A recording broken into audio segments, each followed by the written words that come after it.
এই কোরআনের পথ মত অনুযায়ী সকল মানুষকে চলতে হবে।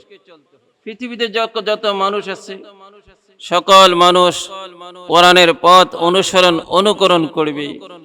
কোরআনের আল কোরআন মাজিদের পথ অনুসরণ ছাড়া অন্য কোনো পথ অনুসরণ মানুষ করবে না। যদি করে তাহলে মানুষ কি হয়ে যাবে? গোমরাহ হয়ে যাবে, পথভ্রষ্ট হয়ে যাবে। একমাত্র পথ হলো কোরআন, সঠিক রাস্তা হলো কোরআনের রাস্তা। বলেন সুবহানাল্লাহ। আল্লাহর হাবিব সরকারে কায়নাত ইরশাদ করেছেন, وقال النبي صلى الله عليه وسلم من اتبع الهدى بغير القرآن أضله الله رواه الترمذي। আল্লাহর হাবিব আজ থেকে 1400 বছর আগে উনি হাদিস শরীফে ঘোষণা করেছেন, যে ব্যক্তি কোরআন মাজিদের পথ, কোরআন মাজিদের হেদায়েত, কোরআন মাজিদের পথ মত যে ব্যক্তি অনুসরণ না করবে, অন্য পথ অনুসরণ করবে,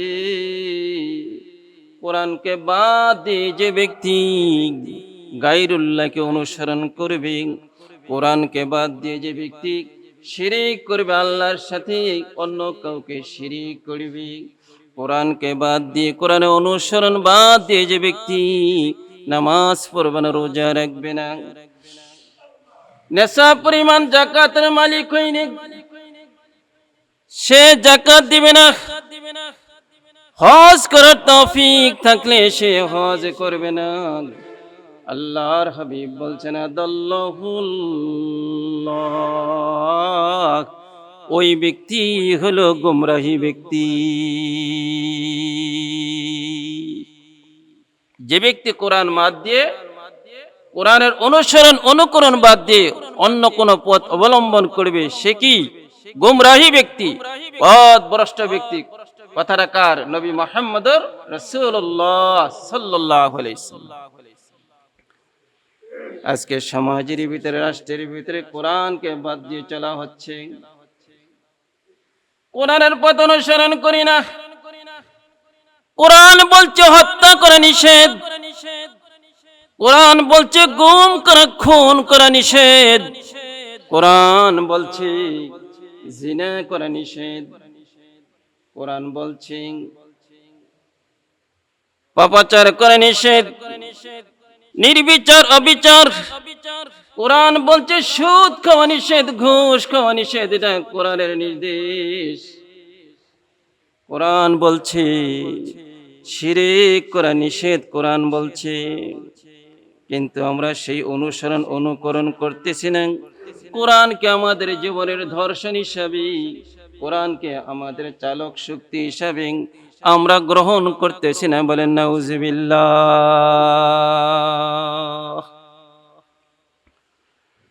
দেখেন বাংলাদেশের ভিতরে 6 বছরের শিশু ধর্ষিত হচ্ছে। 6 বছরের শিশু যেই দেশের ভিতরে নিরুপায় ধর্ষিত হচ্ছে, 8 বছরের যেই শিশু রামিসা ধর্ষিত হচ্ছে, হত্যা করা হচ্ছে রামিসার মতো 8 বছরের শিশুকে ধর্ষণ করা হচ্ছে। এই ধর্ষণ, এই পাপ, কিন্তু পাপের বিচার তো বাংলাদেশে হয় না। যারা ধর্ষণ করে, যারা হত্যা করে, তাদের বিচার সঠিকভাবে বাংলাদেশে হচ্ছে না।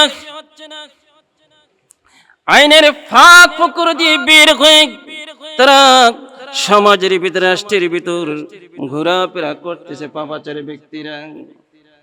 আমার আল্লাহ রাব্বুল আলামিন বলেন, আল্লাহর হাবিব বলেছেন, যেই সমাজের ভিতরে, যে রাষ্ট্রের ভিতরে হত্যা খুন খারাপি বেশি চলবে, যে রাষ্ট্রের ভিতরে জিনা ব্যভিচার চলবে, যে রাষ্ট্রের ভিতরে, যেই সমাজের ভিতরে সুদ চলবে, ঘুষ চলবে, ওই সমাজের ভিতরে আল্লাহ রাব্বুল আলামিনের পক্ষ থেকে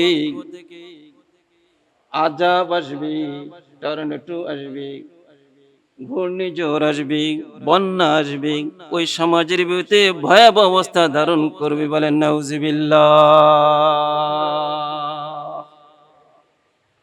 এই যে কয়েকদিন আগে ওই ফেনী এলাকা, চিটাগাং থেকে আরম্ভ করে বিভিন্ন এলাকায় বন্যা প্লাবিত হয়ে গেছে। কত মানুষ টিনের ঘরের চালের উপরে বসতে দেখেছি। কত গবাদি পশু পানির সাথে ভেসে ভেসে চলে যাচ্ছে। গবাদি পশুগুলো ওই সমুদ্রের নদীর কুমিরের খাবার হয়েছে, হাঙ্গরের খাবার হয়ে গেছে। গবাদি পশুগুলো মাছের খাবার হয়ে গেছে। ওই মাছের খাবার হয়ে গেছে গবাদি পশুগুলো। শুধু তাই নাই, কত মানুষ কবর দিতে পারে নাই। ভেলার উপরে, কলা গাছের ভেলার উপরে তাদেরকে মার্কিন কাপড় পরাইয়া, সাদা কাপড়, কাপনের কাপড় পরাইয়া ভেলার উপরে রেখে তাদেরকে ছেড়ে দিয়েছি। কোথায় কোন জায়গায় বেলা চলে গেছে, হতে পারে এই লাশটা, এই মানুষটা হাঙ্গরের, কুমিরের অথবা মাছের খাবারে পরিণত হয়েছে।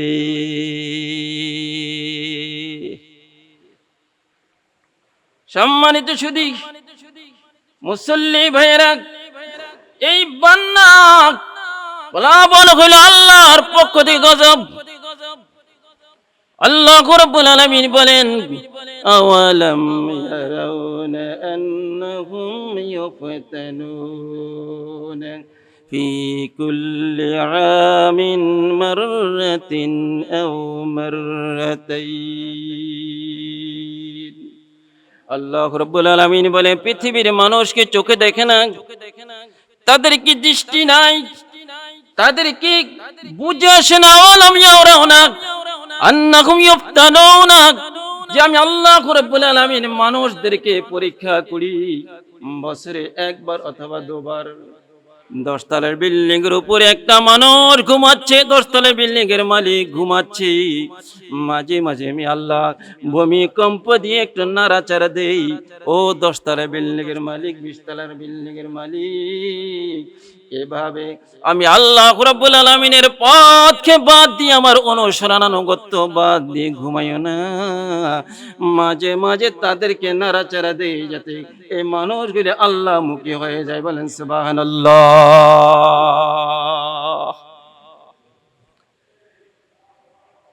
আল্লাহ রাব্বুল আলামিন হযরত নূহ আলাইহিস সালামের সময় বন্যা দিয়েছেন, ঝড় তুফান নূহ আলাইহিস সালামের সময় দিয়েছেন। নূহ আলাইহিস সালামকে আল্লাহ রাব্বুল আলামিন এমন একটা জাতির নিকট প্রেরণ করেছেন, যেই জাতিরা ছিল জালেম, যেই জাতিরা ছিল পাপে জর্জরিত। আল্লাহ রাব্বুল আলামিন সূরা মুমিনুনের 23 নম্বর আয়াতে কারিমাতে বলতেছেন, ওয়ালাকাদ আরসালনা নূহান ইলা কওমিহি আন ইবুদুল্লাহ মা লাকুম মিন ইলাহিন গায়রু আফালা তাত্তাকুন। বলেন সুবহানাল্লাহ।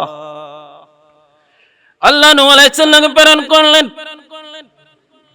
নূহ আলাইহিস সালাম তার জাতিকে বললেন, হে আমার জাতিরা, তোমরা আল্লাহর গোলামি করো, আল্লাহর ইবাদত করো। আল্লাহ রাব্বুল আলামিন তোমাদেরকে তৈরি করেছেন, মা লাকুম মিন ইলাহিন গায়রু, আল্লাহ রাব্বুল আলামিন বাদে অন্য কারো তোমরা ইবাদত করবে না।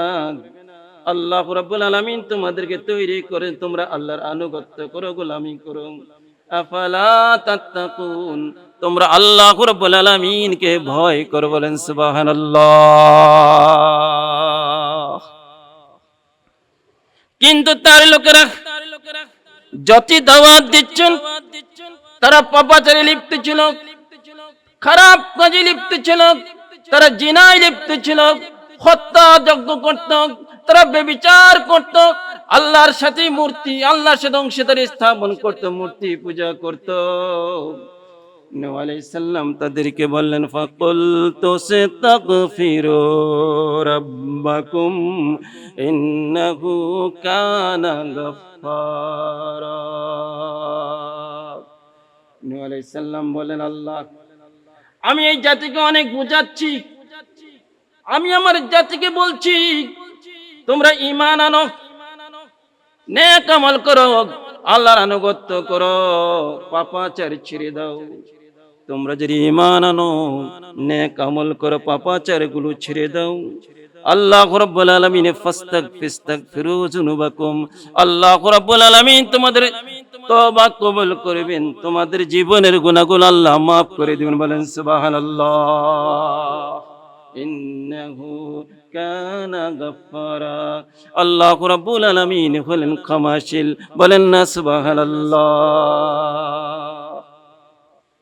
নূহ আলাইহিস সালামকে আল্লাহ রাব্বুল আলামিন ৯৫০ বছর হায়াত দিয়েছেন। পবিত্র কোরআন মাজিদের সূরাতুল আনকাবুতের ১৫ নম্বর আয়াতে কারিমার ভিতরে আল্লাহ রাব্বুল আলামিন বলেন, ফালাবিসা ফীহিম আলফা সানাতিন ইল্লা ৫০ আমা। বলেন না সুবহানাল্লাহ। আল্লাহ রাব্বুল আলামিন বলেন, আমি আল্লাহ নূহকে ১০০০ বছর থেকে ৫০ বছর কম। এই আয়াতের অনুবাদ এইভাবে, ১০০০ বছর থেকে ৫০ বছর কম, অর্থাৎ ৯৫০ বছর পর্যন্ত হায়াত দান করেছি। ৯৫০ বছর পর্যন্ত নূহ আলাইহিস সালাম তার জাতিকে ধর্মের দাওয়াত দিয়েছে, আল্লাহর আনুগত্যের দাওয়াত দিয়েছে। কিন্তু তার জাতির লোকেরা এত গাদ্দার, এত বড় জালেম, নূহ আলাইহিস সালামের উপরে প্রহার করছে, তাকে আঘাত করছে, তাকে গালিগালাজ দিত, প্রহার করত, আঘাত করত, গালিগালাজ করত। নূহ আলাইহিস সালাম সারাদিন ধর্মের প্রচার করতেন।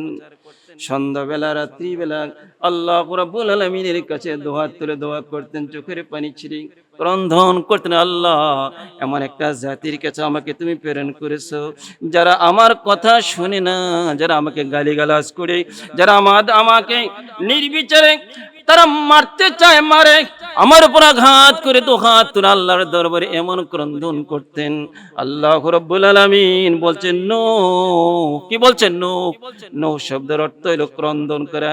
যে বেশি কাঁদে তাকে আরবিতে বলা হয় নূহ আলাইহিস সালাম বেশি বেশি কাঁদতেন, আল্লাহর কাছে কাঁদতেন, বেশি বেশি ক্রন্দন করতেন। এই জন্য কোরআনে কারিমে আল্লাহ রাব্বুল আলামিন নূহের নাম দিয়েছেন নূহ। ওনার মূলত নাম ছিল, তাফসীরের ভিতরে আসছে, তাফসীর ইবনে কাসিরের ভিতরে আসছে, নূহ আলাইহিস সালামের মূলত নাম ছিল আব্দুল গাফফার। কি নাম? নূহ আলাইহিস সালামের মূলত নাম ছিল আব্দুল গাফফার। বেশি বেশি ক্রন্দন করার কারণে আল্লাহ রাব্বুল আলামিন তাকে ওয়াকাল নূহুন বলে তাকে সম্বোধন করেছেন। বলেন সুবহানাল্লাহ। হে ক্রন্দনকারী। নূহ আলাইহিস সালাম ৯৫০ বছর পর্যন্ত দাওয়াত দিয়েছেন। মাত্র ৮০ জন লোক মুসলমান হয়েছে। কয়জন লোক? ৮০ জন লোক মুসলমান হয়েছে। উনি বিরক্ত হয়ে গেছেন, আল্লাহ রাব্বুল আলামিনের কাছে দোয়া করলেন, বদদোয়া করা আরম্ভ করে দিলেন। বদদোয়া করলেন আল্লাহ রাব্বুল আলামিনের কাছে। কোরআনে কারিমে আসছে, উনি যেই ভাষায় বদদোয়া করেছেন, আমার আল্লাহ রাব্বুল আলামিন ওই ভাষা কোরআনে কারিমে উল্লেখ করে দিয়েছেন। ওয়াকালা নূহুর রাব্বি লা তাযার আলাল আরদি মিনাল কাফিরিনা দাইয়ারা। বলেন সুবহানাল্লাহ। নূহ আলাইহিস সালাম আল্লাহর কাছে বললেন, রব্বি লা তাযার আলাল আরদি মিনাল কাফিরিনা দাইয়ারা। আয় আল্লাহ, এই কাফিরদের ভিতরে একজন কাফিরকে তুমি দুনিয়াতে বাঁচাইয়া রাখবা না। লা তাজরা আলাল আরদি মিনাল কাফিরিনা দাইয়ারান। যতগুলো কাফিরের ঘর বাড়ি আছে, ঘর বাড়ি সুদ্ধা যত কাফির আছে, আল্লাহ সকল কাফিরকে তুমি আল্লাহ ধ্বংস করে দাও। তোমার পক্ষ থেকে গজব দাও গো আল্লাহ। আল্লাহর নবী নূহ আলাইহিস সালাম দোয়া করতে দেরি আছে, সাথে সাথে দোয়া গ্রহণ করতে আল্লাহ রাব্বুল আলামিনের দেরি হয় নাই। বলেন সুবহানাল্লাহ। উনি দোয়া করছেন আল্লাহর কাছে, তারপরে বলছেন ইন্নাকা ইন তাজারহুম ইউদিল্লু ইবাদাকা ওয়ালা তালিদু ফাসিকান কাফারা। আল্লাহ একটা লোককে বাঁচাইবে না, যদি তাদেরকে বাঁচাবে কাফিরদেরকে, তারা মুসলমানদেরকে পথভ্রষ্ট করবে, আল্লাহ একটা লোককে তুমি সুযোগ দিও না বাঁচার জন্য। বলেন না সুবহানাল্লাহ। আল্লাহ রাব্বুল আলামিন নূহ নবীর দোয়া কবুল করলেন। নূহকে বলেন, নূহ রে, ও নূহ, একটা নৌকা বানাও, 3 তলা বিশিষ্ট একটা নৌকা বানাও। কয় তলা? 3 তলা বিশিষ্ট একটা নৌকা বানাও। তাফসীরে কিতাবে আসছে নৌকাটার দৈর্ঘ্য ছিল, লম্বা ছিল 2000 হাত। কয় হাজার? ওই নৌকাটার লম্বা ছিল 2000 হাত, তার প্রস্থ ছিল 500 হাত। প্রস্থ 500 হাত, লম্বা ছিল 2000 হাত। আর নৌকাটার সামনের যে মাথা ছিল মুরগির মাথার মতো, মোরগের মাথার মতো। তার যে পেটটা ছিল, তাফসীরে কিতাবে আসছে তার পেটটা ছিল পাখির পেটের মতো, আর তার পেছনের জায়গাটা ছিল মুরগির লেজের মতো। বলেন সুবহানাল্লাহ। 3 তলা বিশিষ্ট একটা নৌকা তৈরি করলেন। নৌকা তৈরি করার পরে আল্লাহ রাব্বুল আলামিন বললেন, ও নূহ, এই নৌকার 3 তলার ভিতরে, কয় তলা? 3 তলার ভিতরে আপনি থাকবেন, আপনার সাথে যে 80 জন মুসলমান হয়েছে, ওই 80 জন মুসলমান তারা থাকবে। 2 তলার ভিতরে থাকবে যত প্রকার পাখি আছে, প্রত্যেক জোড়া থেকে 2টা 2টা করে, 2 জোড়া, 1 জোড়া 1 জোড়া করে পাখি আপনি উঠাইবেন। 2 তলার ভিতরে পাখিরা থাকবে, নিচতলার ভিতরে থাকবে জন্তু জানোয়ার গবাদি পশু, জোড়া জোড়া নিচতলার ভিতরে উঠাইবেন। বলেন মারহাবা। জোড়া জোড়া করে উঠাইলেন, পাখি উঠাইলেন 2 তলায়, জীব জন্তু জানোয়ার উঠাইলেন নিচতলায়। আবার নিজেদের আসন নিলেন 3 তলায়। আল্লাহর কুদরতে তুফান আরম্ভ হয়ে গেছে, বন্যা আরম্ভ হয়ে গেছে। কি আরম্ভ হয়েছে? বন্যা আরম্ভ হয়েছে।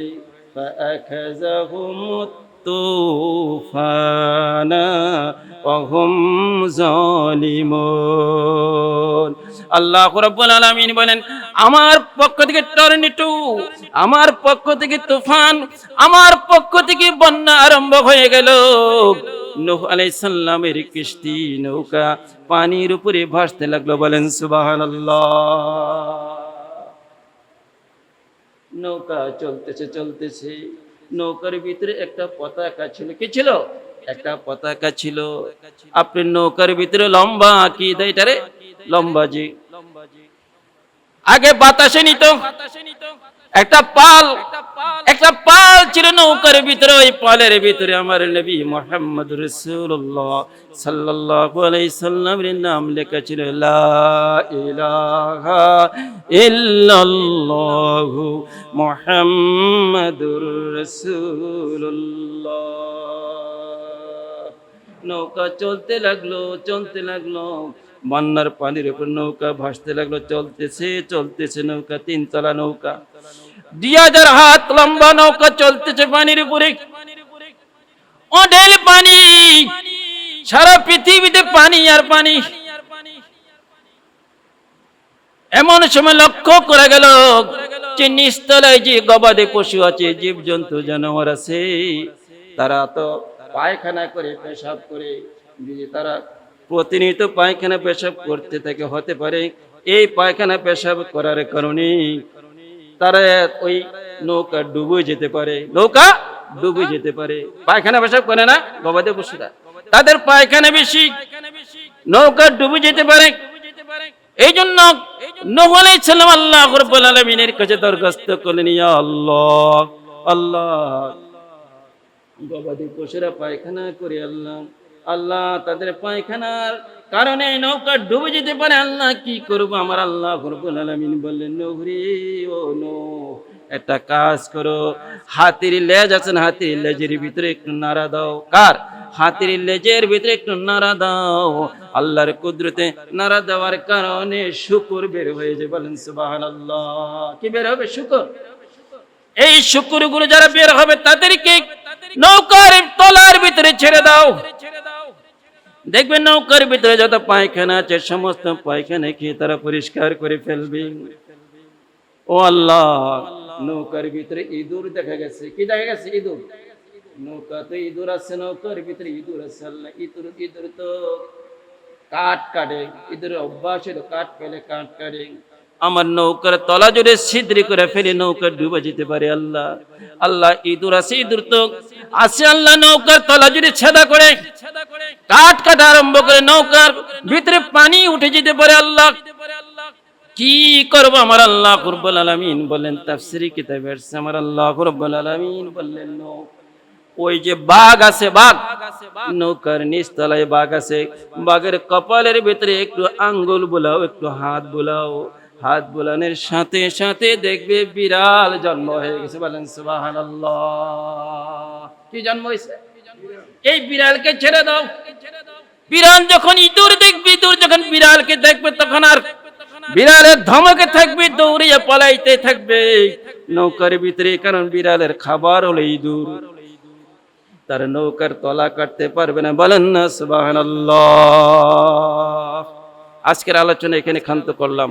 ওয়া মা আলাইনা ইল্লাল বালাগ। আসসালামু আলাইকুম ওয়া রাহমাতুল্লাহি ওয়া বারাকাতুহু।